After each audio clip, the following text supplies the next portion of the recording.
that conversation, then we shared a documentary from other places like we had a documentary from Kajiado, and where women were pouring milk because they had nowhere to sell, until they formed cooperative, and now they are selling the milk to the new KCC. So we were telling the women, in Makueni, there is nowhere to rear cattle. You have only one cattle that produces even half a liter. So you are not going to think about milk. Can you think of the natural resources, the local resources that you have? For example, in Makueni, we have a factory that is doing inatoa mafuta ya ndege. So you are telling the women, why can you plant castor oil seeds? Because this is what is used in this factory. And the castor oil seeds needs a climate like the one we have in Makueni. After that, one of the women went and planted grass because the area is very dry.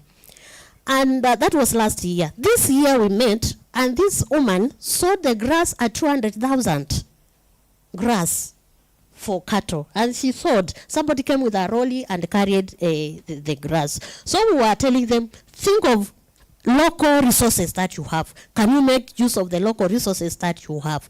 And due to lack of resources, we are like, how are we going to proceed? Thank you. Thank you, Joyce. Strictly 1 minute, Ruth, kindly.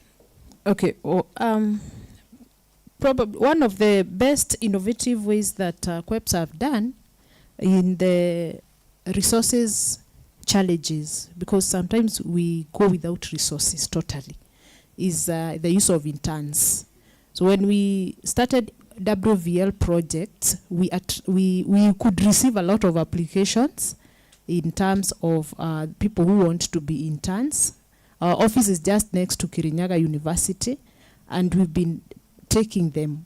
And when the opportunity presents itself for employment, we absorb. One, like our programs officer was our intern, and now she's a gender activist, and she's doing very well, a young lady. So the other innovative thing that we've adopted is the use of IEC materials. We've been able to print several materials to do our advocacy work, like T-shirts and short messages that we give out wherever we go out to do our advocacy. So it is working, because wherever somebody comes across that message, just a short message, they want to know more. They want to know, what are you advocating? What is it that you do as an organization? Then we've been able to map other organizations within our county that do work similar to ours. Recently we networked, and we formed a partnership with the Red Cross. Red Cross has been having a series of trainings for mental health issues. And when they approached us, we told them that we can be, alongside their training, we can be doing GBV. So wherever they are doing their banners and poster for training, they put our logo, and then they include that topic, which they were not handling, of GBV. So that is very an innovative way of doing it, because they fund, they provide the hall, they provide learning materials and all that. So we just go and train. Thank you. Thank you, Ruth. They say even the biggest company, Coca-Cola, always advertises. So the use of IEC materials will never come to an end. Now, because I only have 2 minutes, and we are supposed to talk of the emerging issues, looking into the future, what we should be focusing on in terms of advocacy. But some of the issues have come up, like when you were talking of digital advocacy, the phenomenal mobilization that we saw on social media around the finance bill. You've indirectly talked about climate action when you're talking of drought-resistant crops. So I'll ask you in one sentence or one word. Kindly mention one thing that comes to mind when you hear the future of advocacy or emerging issues that we should look into, especially if we are successful with WVL 2.0 or in other spaces. Each one of you, we can start from you. One word or a sentence. Okay. Yes, mainstreaming. Let's mainstream our issues, not carry one issue at a time. And finally, we are going to be doing a webinar on these issues. So women and groups that are working with women in agri-food, agri-biz system, we're going to be having a webinar to discuss all these legal issues and the bills and the policies that are coming up. So if you want to participate, please make sure that we get to connect. Thank you. Thank you, and thank you for reminding that us of that. You can imagine, you even saw the one about ndengu, green bean. What do we call them? Green grams. Mag beans. It's so ridiculous.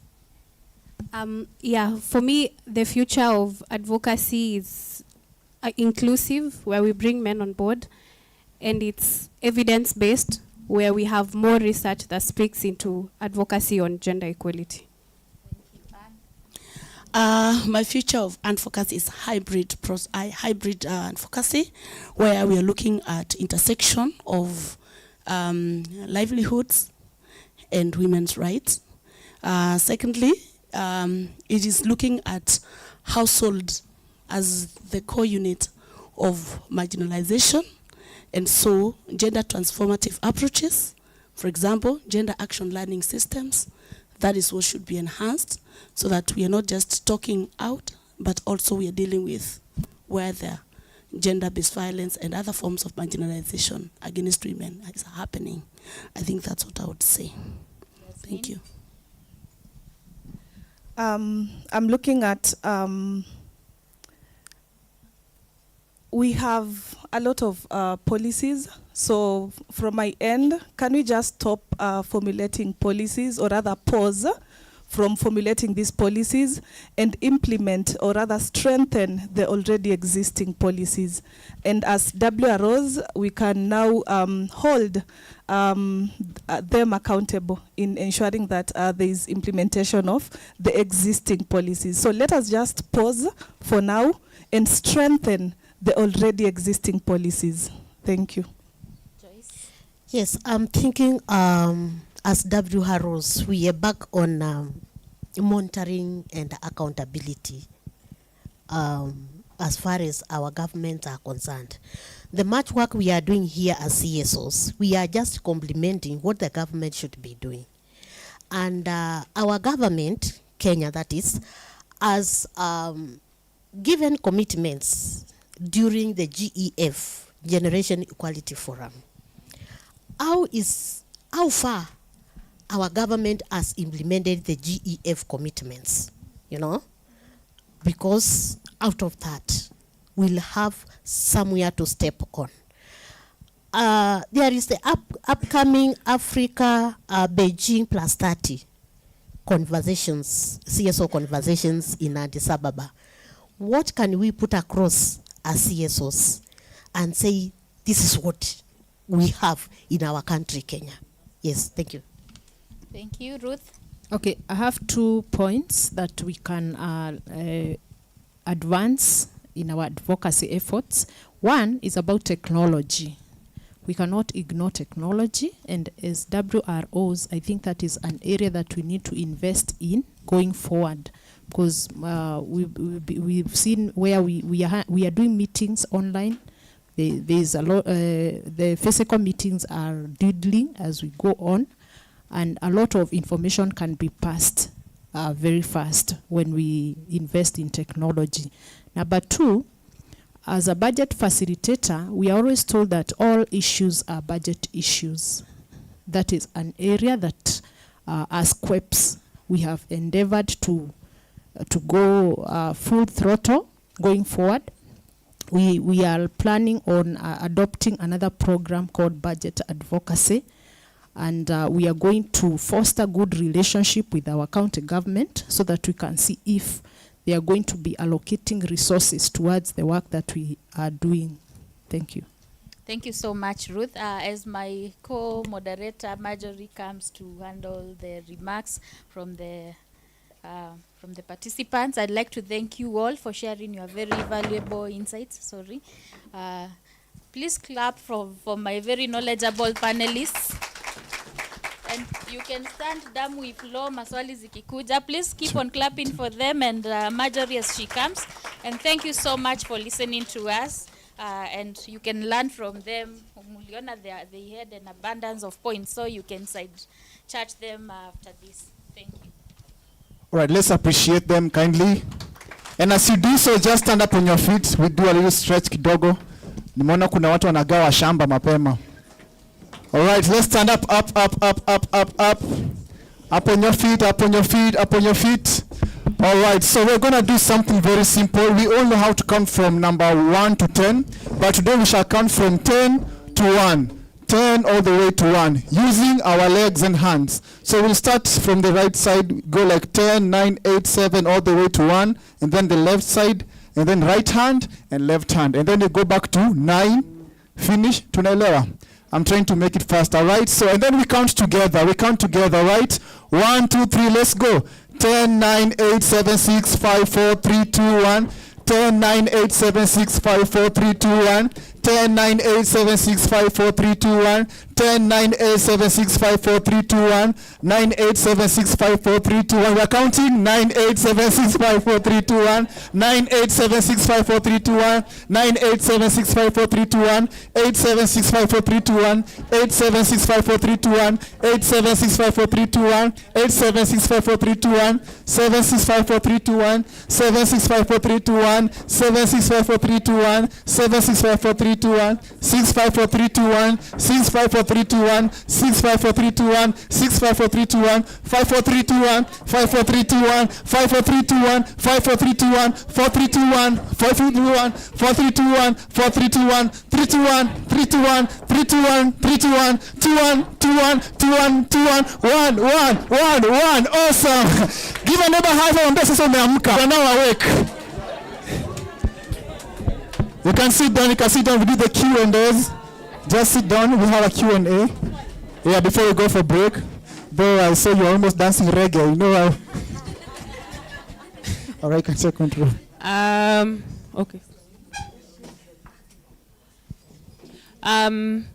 So I'd like to open the plenary for questions. I can see we have one here. So I'll look. Ninaangalia side. I'm looking at this side. So 1, 2, 3, then 4, 5, 6. This side, ni wachai, only tea people. 7. Okay, so we start here. Okay, thank you everyone for and let us be brief. Yes, to the Yes, point. to Thank the you point. everyone for the presentation. On the question around the Beijing platform, I must say that we are happy. We are partnering with UAF and the SDG Forum, and the whole purpose is to do a shadow report. Our government has already submitted the Kenyan report on the Beijing Plus 30. So that process is going to be consultative, and we are going to try as much as possible to be able to reach out so that then we can be able to reach.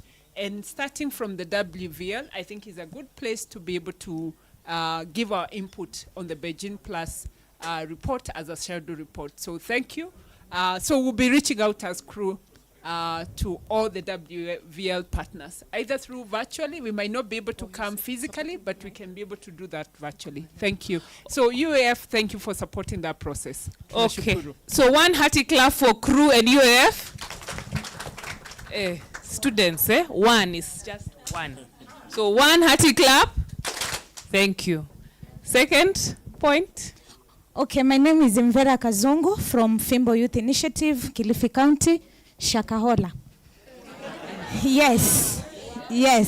Actually, myself and her, we were one of the whistleblowers of the Shakahola massacre. And this is a challenge. I haven't had a very hearty congratulations to the panelists, but there's an issue that I'll link it up to with the Shakahola issue. I don't know if it is happening in your counties. The issue of corruption, kangaroo courts, and all that. Because if 2018, but nothing was done. Mackenzie used to be apprehended and then anachiliwa. And then you saw what happened. And personally, I lost 4 relatives in that Shakahola massacre.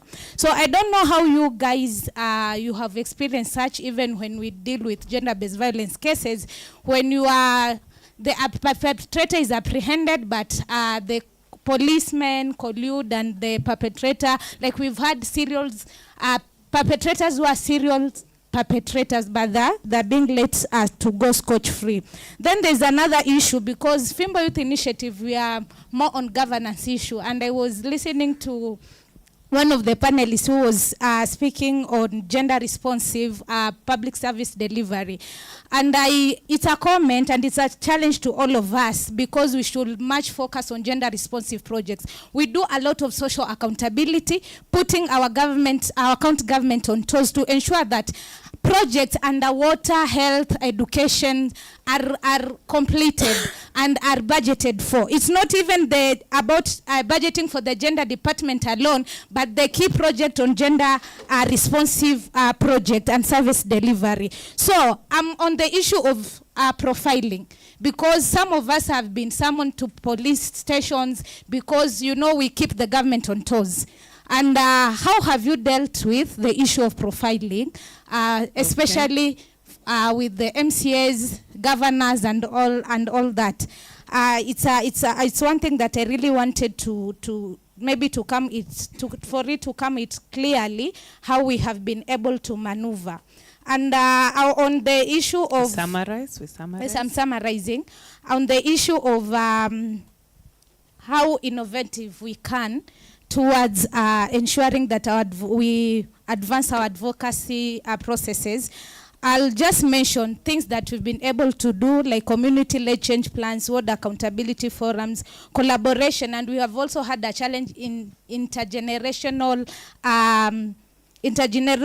movement building. You'll find out the elder women who have really been in the leadership position, and the younger women like us, there's a gap in between. So how do we bring out those conversations? Thank you. Okay, thank you. That's number 2. Number 3, let us summarize. There on the third table. Please allocate yourselves. Okay, thank you. Good morning. I am Francis Wanjohi. I work for Strategic Community Development.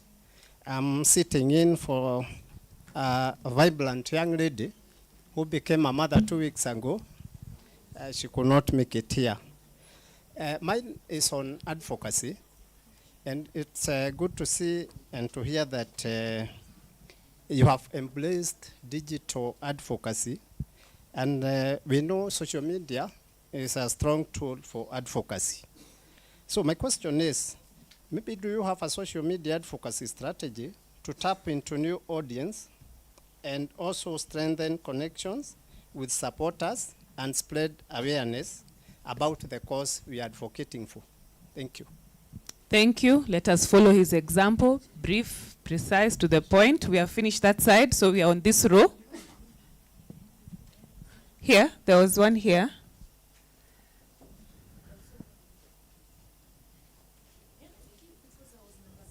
Oh, you are number 6, eh? You had no number. You are imposter number. Okay, we can give her. Okay, I'm glad it's Maina from Uriah Trust. Just a challenge for us. Trying to think of on end FGM campaigns. How can we influence for sustained advocacy and community engagement? Aya, mumesikia. You can give this table. Brief. Keep it short and simple. Okay, good morning, everyone. Good morning. My name is Eva Wanjiro from Isiolo County. I've learned today that without data, it's rumors. And I know a lot of women rights organizations, we have that data gap, and the funding is also minimal. So I would like to, my question is to Anne and to Kadure. Sorry. So how would you advise us, women in the grassroots and with minimal funding, how can we be able to collect data in one way or another that can be able to inform our programming and our advocacy? Thank you. Okay, thank you. Keep it short and sweet. I just want to say something. I don't know whether to call it backlash or something. Whenever we talk about women, I work with the First Lady of Kakamega. And one thing that she gives out sanitary towels, and it has happened in very many other forums, that whenever you talk about the girl child, you are talking about giving out sanitary towels. The question from the media is always, what about the boy child? What are you giving the boy child? When you talk about women being beaten, men will always say, even men are suffering. Si ni ukweli? Even men are suffering. Tena mbaya sana. Yes. To summarize? Apart from the men who are in this room, I think men are very selfish. And last week, I told the media people that I'm going to answer this question with a question once and for all. And I asked them, what is there in a man that is equal to menstruation? So that when girls are given sanitary towels, the boy child also. And I told them that even a girl's panty is not equal to a boxer. A man can stay without a boxer for... Okay, Yes, thank you, thank you, just thank wait. you. And then another thing that I want to say is that the statistics that we have, we are normally told women between the age of 15 and 49 have been violated. I think that was from UN Women. And we go for women between age 15 and 45. What about these children age 2 who have been violated? Where does that data go to? What about these elderly women? In Busia now, elderly women are being targeted. Where does that data go to? So for me, even the data on gender-based violence is wrong. It's wrong. It needs to be reviewed. It's wrong. Thank you. Okay, thank you. Can I say This is a hot table, yawa. Yeah, good morning, Agnes. I just want to comment on metamorphism of the challenges that we are facing in the field. For example, those ones on GBV, FGM, and the like, when we started the interventions, the problems were ABCD. We could analyze them. Then the perpetrators become so innovative. So what I wanted to say is that we also need to be innovative in our approaches so that we can be ahead of them. For example, like the case that we were handling between Kirinyaga and Embu, the girl was transported to Embu and everything was done secretly. Then we learned about it. Little did we know that the girl was from Kirinyaga. Then we went to collaborate with the various departments and various stakeholders, and including the court, and then the case was transferred to Kirinyaga. That's where we want to involve QEPs so that now they could follow up from Kirinyaga. Then something else that is also happening is that nowadays... As you summarize? Yeah, I'm actually summarizing. Is that the perpetrators have also decided to go urban. Initially, it was FGM used to be done in the rural areas. Now they are renting spaces in the shopping centers. So by the time the administration and others come to realize about it, it's already done. And you know it's irreversible. Thank you. Thank you so much. Watu wa chai, mumefufuka? Oh, kuna moja hapa ameredeem this side. Oh, sorry, I'm sorry, Caro. I apologize sincerely. Thank you so much, panelists. My name is Carol. And for me, it's food for thought. It's around backlash and profiling. And as you know very well with advocacy, there is that, and you mentioned it very well. You spoke about the professional aspect of it, of yes, you are working with the communities, you are mapping partners who would then assist you when it comes to your security and well-being. But mine is the one at home, which we are not talking about. Because as an activist, as you are out there talking about these issues that challenge patriarchy, so issues with violence, issues of political representation of women, social norms. When you get home, and we have had this from activists, that you have been ostracized from your own community because you are speaking against the practice of that community. Some women have been divorced by their husband because of what they have said about FGM. They have been chased away from their homes because of what they have been saying. So for me, as we are here as women rights organization and also women human rights defenders, moving forward, we need to prioritize the issues of self-care, well-being, and safety and security of yourself and your staff. So can we start, for example, budgeting and planning for them? So if you are doing a proposal, please budget for that.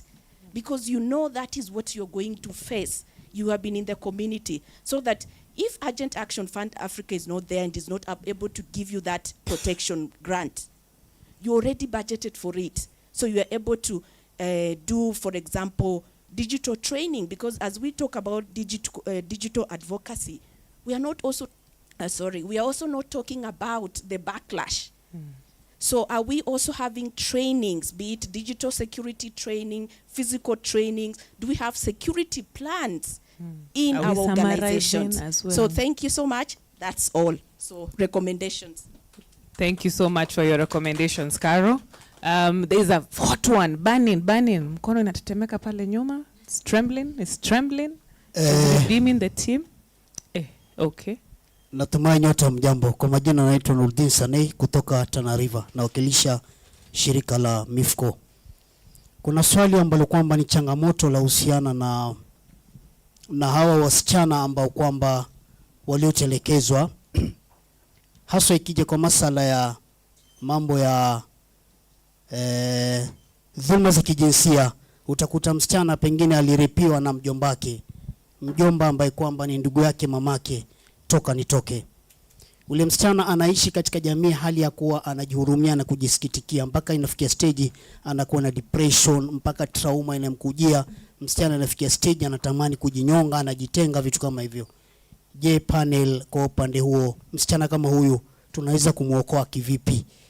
Kwa sababu tukisema kwamba apatiwe elimu nasaha, ushauri nasaha, awe anaelezewa mara kwa mara, once ako ndani ile jamii, bado ile fikra na ile akili itakuwa inazunguka katika moyo wake. Je, kuna sehemu ambayo kwamba panapostahili ya elimu kuweza kupata wasichana kama hawa? Lingine lipo ni kuna hawa vijana. Wacha tuongelee kuhusu vijana sasa. Tutoke katika wanawake tuende katika ule wa ufupi tafadhali. Asante. Je, hawa vijana ambao kwamba wanaolawitiwa wakajichukia katika jamii, dada yetu nasemaje kwa upande wa vijana kama hawa, wanaweza kusaidika kivipi? Kwa sababu wako wengi na wanajihurumia na wanajisikitikia. Asanteni. Yako mengi lakini wacha nikome hapo. Asante, nashukuru. Haya, last one. Wa mwisho.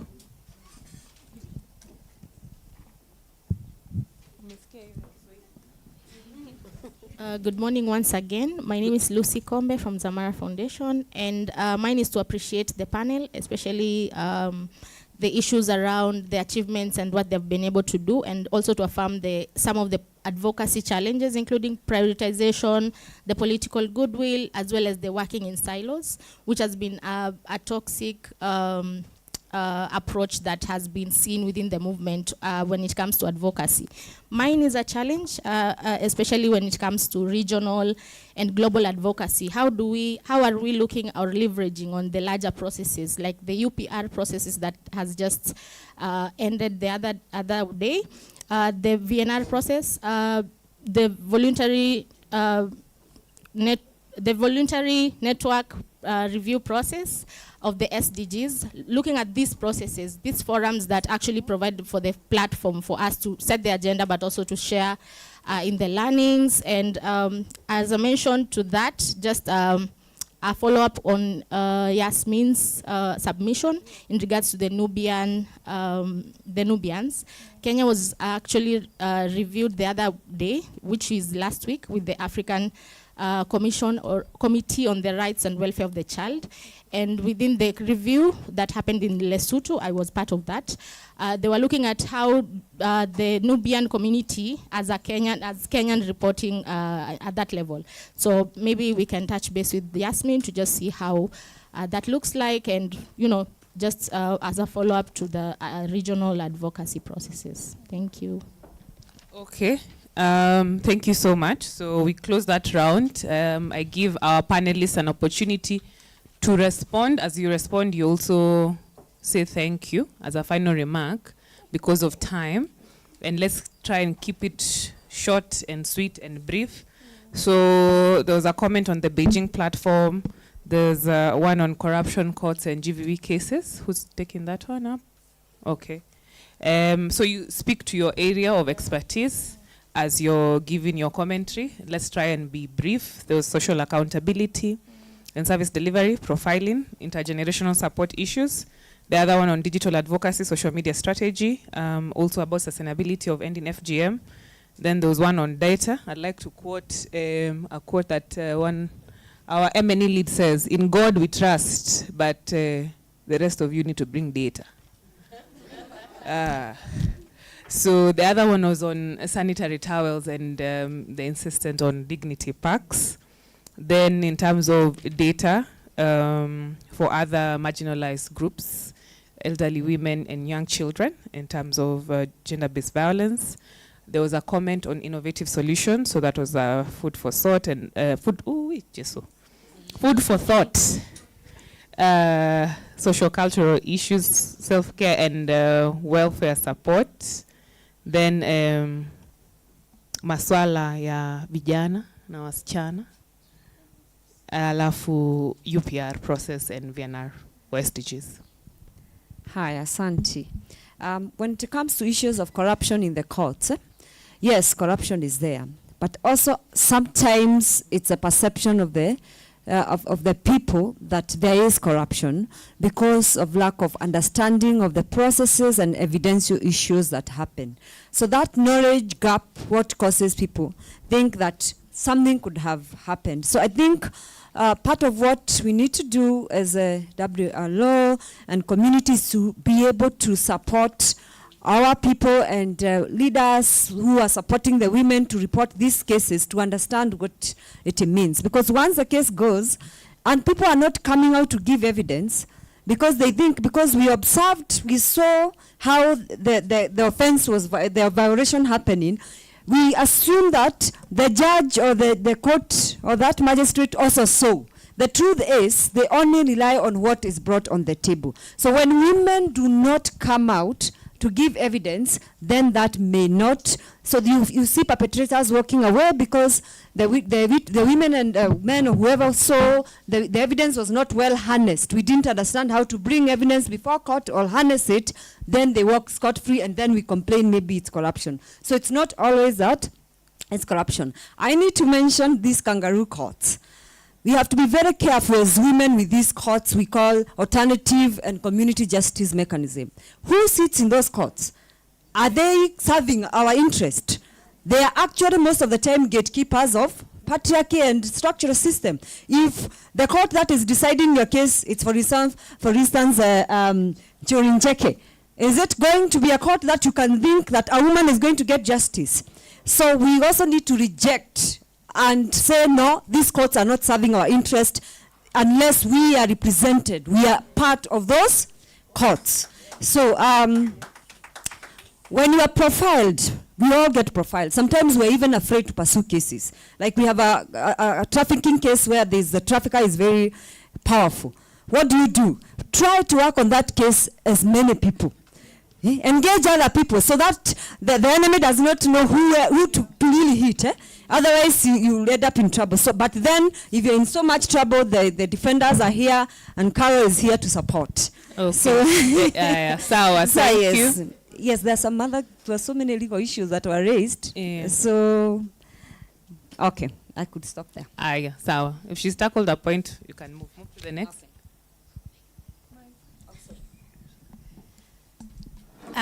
Okay, I'll handle the issue of data and how as WROs and especially us in the off the tarmac, how we can leverage on data to inform our policies. I know we might not have the muscle to even do basic surveys because of the expertise that is needed for that. And so one thing that we can strategize on leveraging on is doing desktop research surveys to inform how we do our advocacies, and also take advantage of when we go out there in the communities, you can take advantage of collecting information in informal ways, even having some structured questionnaires where you get feedback from the people. This is part of data that you can use to inform on your advocacies. Yeah, Okay. I think that was what I was to handle. Sawa, thank you. Thank you. I'll handle, I think, three things. One, issues of FGM. There are, the transforming or the metamorphizing. That's terminology from my friend from Bere. Yeah. So I want to handle that, and I will handle together with gender-based violence.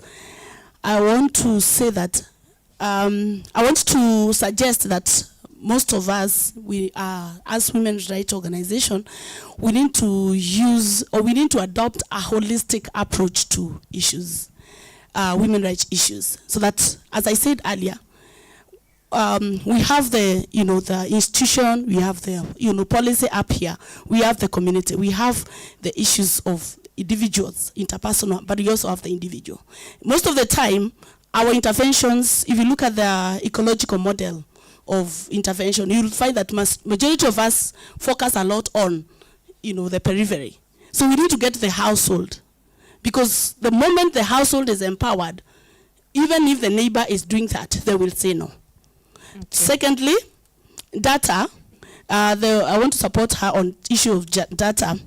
Our experience has been that data collection is a progressive. So you don't have to wait until you get a specific grant to actually collect data. So as you do your interventions, you introduce a question. Okay. Yeah, that helps you to provide data that is important. Okay. Finally, on supporting Carol on backlash and all that, self-care, well-being, and security is a major concern.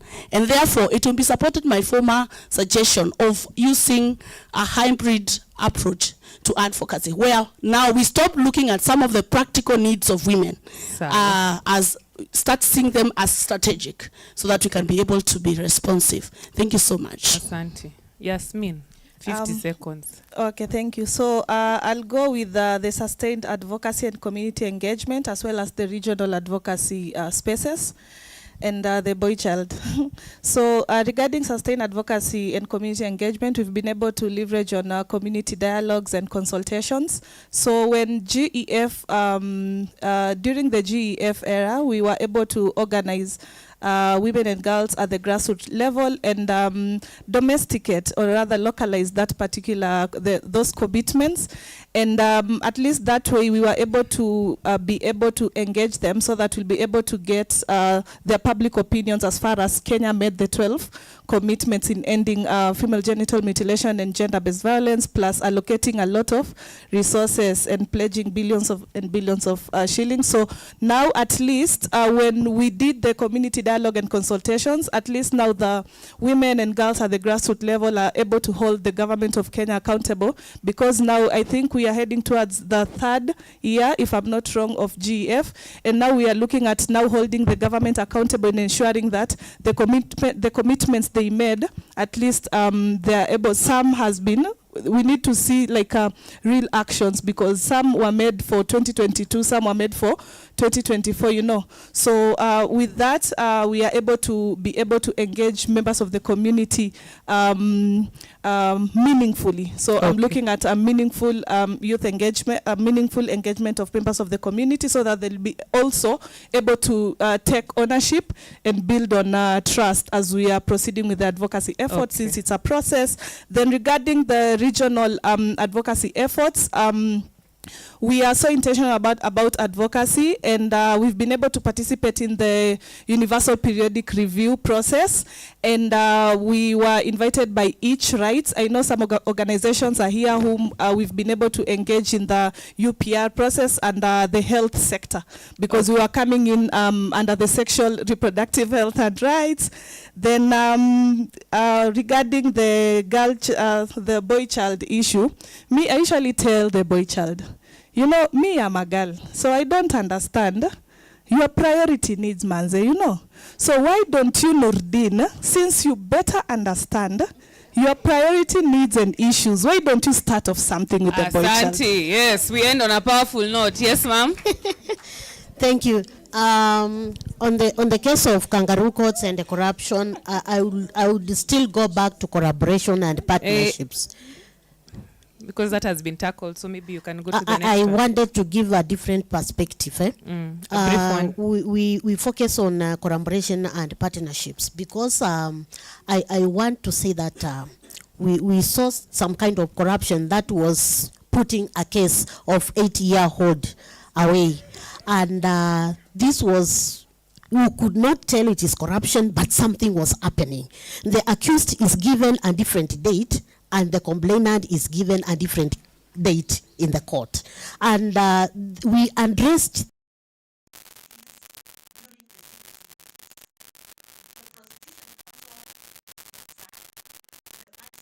the last 2 weeks.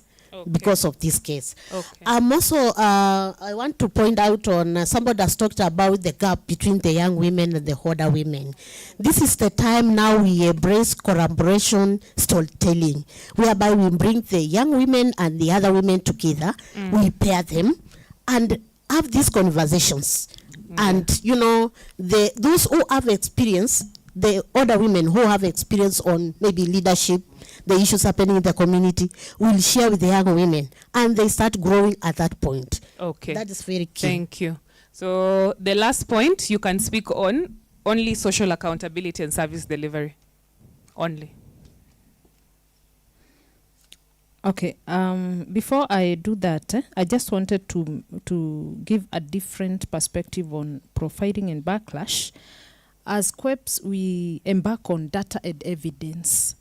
And we also have another policy of don't do it alone. And whenever we get a case, we throw it up to other people so that even if you kill me, Joyce will take it up. So that is our policy.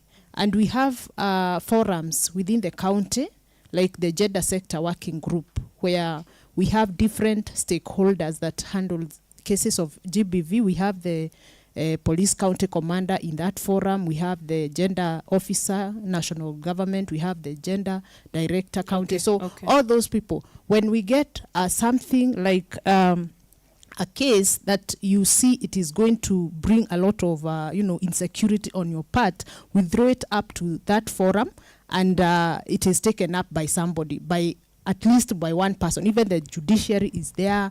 There are other players within that cycle. So on social accountability, we are working on budgeting. As I had mentioned earlier, as QEPs, we are planning or to start budget advocacy, and that is where we are going to engage now with the local government on how we can access, we can even check how they do their budgeting and follow up on that. Okay. Yeah. Sawa. Thank you so much. Let us give them 3 factorial. 1, 2, 3, 1, 2. Okay? Warm your hands. Are they warm enough? Yes. Please counter check with your cheeks. Wow. Someone has done this. They're not warm enough. Okay, let's start. 1, 2, 3. Thank you so much. Over to you, MC. All right, just go up there. You take a photo. So as they take a photo, it's exactly 11:33. You go for a break, 20 minutes. We come back at 11:53. But you can cheer them up to put a big smile for Mazingira Day photo over there. Cameraman is right over there. Yeah. Cameraman, are you ready? Okay, 1, 2, 3. Yes. Sawa. Okay, thank you so much. So we are breaking for break right now. It's exactly 11:33. Kindly let's come back at 11:53. If possible, 11:50 tupatane hapa ndani. So let's all break for break. Break for break.